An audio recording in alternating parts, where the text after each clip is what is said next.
Welcome back to the Fenrir Boston Terrier Show, and we are continuing our FAQ series here, where we are answering all sorts of questions about the Boston Terrier, and today that question is, can they be left alone? So I'm going to hand over to Will, who's going to answer this question. So we all know that dogs are highly sociable beings who love nothing more than spending time with their owners, and yet sometimes we just have to leave the house without them. Especially puppy parents often cannot help feeling guilty for having to leave their dogs to their own devices. But is it really bad for them to spend time without their owners? So in today's video, we're going to discuss whether or not dogs should be left alone.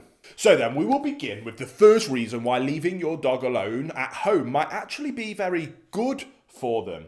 And that is that alone time can build confidence. If you just got a new puppy, you might be tempted to spend all your free time with them. And there is no doubt about it. With their innocent charm, their adorable clumsiness, and their cute cuddly looks, puppies are irresistible. However, if you keep showering them with fuss and affection all the time, you might do them a disservice. Now, this might sound a bit bizarre, because why on earth would you not show your new dog how much that you adore them? Now, of course, I'm not suggesting you should withhold love from your puppy, but if you make it a habit to give your young dog the opportunity to be on their own sometimes, you will thank yourself in the future, guaranteed. Because alone time builds a young dog's confidence like nothing else. They learn valuable lessons from this, such as, my owner is leaving the house. That's not the end of the world. After all, they always come back. And in the meantime, I've got my tasty chew toy filled with meat pate to work on. Now, next is around crate training being incredible for your dog. Now, of course, you're probably going to want to build up to this gradually, but by and large, a puppy who is left alone in a safe place for short periods of time will learn how to calm themselves down. To help you build up to a point where you can leave your dog loose in the house for several hours, and to help you do that, I highly recommend you get a crate. Invest in a safe, stable version that will be large enough for your dog when they are fully grown. If you select a crate with inbuilt dividers, you can adapt the size to your puppy, which is brilliant. Especially useful because dogs do not want to soil in their own dens. Therefore, your puppy will at least attempt to hold their business even longer until you can let them out of the crate, which is incredibly useful for also toilet training your new puppy. Now, crates are not only fantastic training tools for your puppy, but if you have adopted an adult dog into your home, you can absolutely get them used to the crate as well. Most likely, they will readily embrace the crate as their new sleeping place, especially if you have made the space a nice one and an inviting place to go.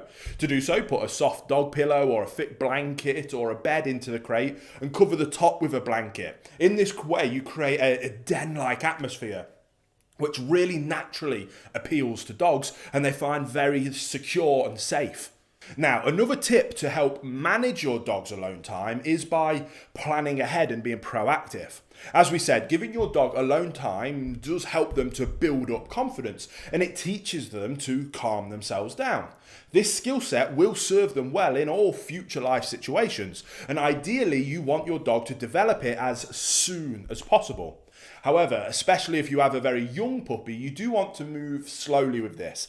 Extend their alone time in the crate little by little. If for any reason you cannot do that and you have to kind of throw them right in at the deep end, right from the very beginning, planning ahead will help you and your dog getting used to time spent away from one another. Hey guys, sorry to quickly interrupt the video. I just wanted to let you know, if you didn't know already, that my first book has come out, is now officially published and ready for you to check out if you are interested. It's called Raising and Training Perfect Puppies, The Missing Secret to Success. I think you'll find it really valuable, and if you'd like to check it out, there will be a link in the description box below. Let's say, for example, that you have to leave the house for 8 hours every single day for work. In this case, you could plan in a long weekend right after you bring your puppy home. Ideally, you would take 1 or 2 weeks off from work if possible and dedicate this time to your puppy.